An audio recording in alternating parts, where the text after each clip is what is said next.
Baiklah, pada saat ini saya Payo Gabriela Gloria Mega dari kelas Operation Management 2, Paralel C akan menjelaskan atau menjawab pertanyaan tentang yang pertama itu, apa keberhasilan Toyota dan kunci keberhasilan Toyota, dan yang kedua, apa yang dimaksud dengan just in time, dan yang ketiga, prinsip-prinsip keberhasilan, apakah prinsip-prinsip keberhasilan di Jepang dan di Toyota dapat diterapkan di Indonesia. Nah, sebelum saya menjawab pertanyaan itu, saya akan menjelaskan secara singkat sejarah dari Toyota. Nah, Toyota ini merupakan salah satu perusahaan manufaktur yang bergerak di bidang otomotif. Nah, perusahaan Toyota ini didirikan di Tokyo, Jepang pada tanggal 28 Agustus tahun 1937 oleh Keiichi Toyoda. Nah, sebelum mencapai keberhasilannya, Toyota ini beberapa kali mengalami masalah, akan tetapi mereka terus berusaha untuk memperbaiki secara terus-menerus sehingga keberhasilan Toyota ini dimulai pada akhir tahun 1960-an dan awal tahun 1970-an. Nah, di mana Toyota ini berhasil memasuki pasar Amerika Serikat dan menjadi merek impor terlaris ketiga di Amerika Serikat. Nah, dan juga pada tahun 1973, Toyota ini mendirikan studio desainnya di California Selatan yang bertujuan untuk mengembangkan kendaraan yang paling sesuai dengan selera pasar yang ada di Amerika Serikat. Nah, keberhasilan Toyota ini juga dipicu berkat adanya krisis minyak pada pertengahan tahun 1970-an, di mana pada saat itu para pelanggan atau para customer ini berebutan untuk menemukan kendaraan yang hemat bahan bakarnya, sehingga hal ini menghantarkan perusahaan otomotif ini atau perusahaan Toyota ini menjadi merek impor pertama yang menjual 1 juta kendaraan di Amerika, dan semenjak saat itu Toyota menjadi salah satu perusahaan dengan penjualan teratas. Nah, kunci keberhasilan dari Toyota ini tidak terlepas dari strategi yang diterapkan Toyota di dalam sistem produksinya, di mana Toyota ini menggunakan sistem just in time. Sistem just in time ini pertama kali diterapkan di Toyota oleh Taiichi Ohno. Nah, saat menerapkan sistem ini, berbagai perubahan dilaksanakan dan juga ditingkatkan sampai pada tahun 1970-an. Nah, ketika Toyota ini mencapai keberhasilannya, perusahaan-perusahaan manufaktur lainnya mulai menyadari manfaat dari sistem just-in-time ini sehingga mereka mulai mengadopsi pendekatan tersebut.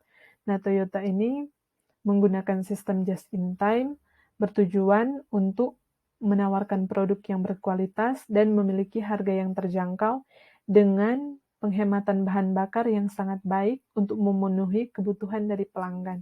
Nah, dan juga sistem ini diterapkan untuk mengurangi biaya produksi dan juga meningkatkan produktivitas dari perusahaan ini.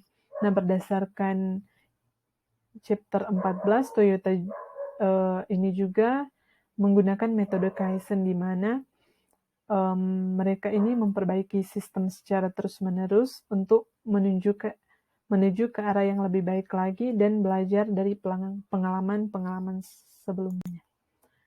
Nah, pertanyaan yang kedua, apa yang dimaksud dengan sistem just in time? Nah, sistem just in time ini merupakan sistem pemrosesan yang sangat terkoordinasi, di mana perusahaan ini akan memproduksi suatu barang itu pada saat barang itu dipesan. Nah, dan juga pengiriman barang yang terjadi tepat pada saat dibutuhkan atau tepat waktu. Nah, konsep just in time ini telah beroperasi lebih dari 60 tahun yang lalu di kompleks industri besar seperti Henry Ford, dan juga sistem just in time ini dipakai oleh Toyota. Nah, pandangan umum tentang sistem ini bahwa sistem ini hanyalah merupakan sebuah sistem untuk menjadwalkan produksi yang menghasilkan tingkat barang dan proses dan persediaan yang rendah.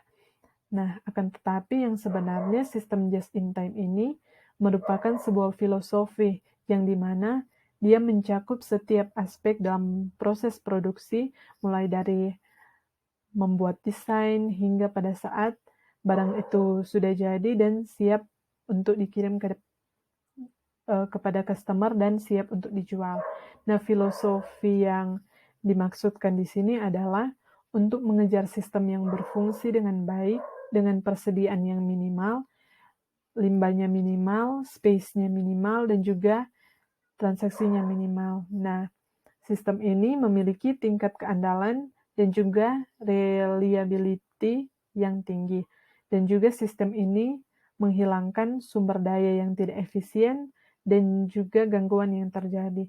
Jadi sistem just-in-time ini merupakan sistem atau teknik untuk meningkatkan produktivitas, meningkatkan kualitas, dan mengurangi biaya atau menekan biaya produksi, dan bisa menyelesaikan atau mengirim barang tepat waktu agar supaya bisa efisien dan efektif. Nah, selanjutnya menjawab pertanyaan yang ketiga, apakah prinsip-prinsip di Jepang dan di Toyota bisa diterapkan di Indonesia? Jadi keberhasilan dari orang-orang Jepang itu terbentuk atau tercipta dari berbagai pola pikir mereka. Nah, di sini ada beberapa faktor pola pikir orang Jepang. Nah, yang pertama itu ada cooperation is the key. Nah, jadi orang-orang Jepang ini menganggap bahwa kerjasama itu merupakan salah satu kunci untuk menuju kesuksesan. Nah, contohnya di sini mereka itu saling bekerja sama untuk menjaga kebersihan lingkungan mereka agar supaya mereka bisa menyediakan area atau lingkungan yang bersih, nyaman, dan juga aman. Nah, yang kedua itu ada a strong sense of gratitude. Nah, jadi orang-orang Jepang di sini selalu merasa bersyukur atas apa yang mereka punya, baik itu kehidupan, pekerjaan, pendapatan mereka, dan bahkan kesuksesan mereka. Jadi mereka itu bersyukur atas semua yang mereka miliki. Nah, yang ketiga itu ada continual improvement atau perbaikan secara terus-menerus. Nah, istilahnya dalam bahasa Jepang disebut kaizen. Nah, pola pikir atau aspek ini juga diterapkan oleh perusahaan Toyota, di mana mereka melakukan perbaikan secara terus-menerus untuk mempertahankan atau meningkatkan kualitas dari barang mereka dan juga produktivitas dari produk mereka. Dan juga mengurangi cost atau biaya. Nah, maka hal tersebut bertujuan untuk membuat customer atau pelanggan ini senang. Nah, sehingga mereka juga selalu ingin menemukan cara untuk meningkatkan segala sesuatu dan juga mereka tidak pernah selesai untuk melakukan pengoptimalan sehingga mereka melakukan perbaikan secara terus-menerus. Nah, yang keempat, pola pikir yang keempat yaitu encourage participation. Nah, jadi mereka ini berusaha untuk mendorong partisipasi agar warga di sana bisa memiliki keberanian, kebaikan, kesopanan, kejujuran, memiliki rasa hormat, dan juga kesetiaan. Nah, jadi orang-orang Jepang ini didorong agar bisa loyal, totalitas, dan juga bisa mengabdi pada perusahaan atau kepada pekerjaan mereka. Nah, yang kelima itu perfection is never attained, but beauty and joy can be created everywhere. Nah, jadi orang Jepang ini percaya bahwa kesempurnaan itu tidak akan pernah dicapai, akan tetapi keindahan dan kegembiraan itu dapat diciptakan di mana-mana. Nah, jadi penerapan prinsip-prinsip ini atau pola pikir orang Jepang ini sangat bagus untuk diterapkan di Indonesia, di mana kita itu harus melakukan perbaikan yang berkesinambungan, mulai dari masyarakat sampai kepada pemimpin-pemimpin, mulai dari hal-hal yang kecil, di mana kita harus sadar akan lingkungan kita harus menjaganya agar supaya kita bisa menyediakan area atau lingkungan yang bersih dan nyaman.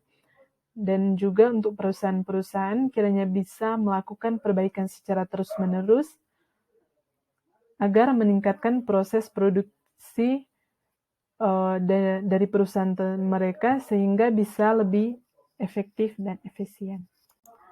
Nah, sekian presentasi dari saya atau jawaban dari saya. Diucapkan terima kasih.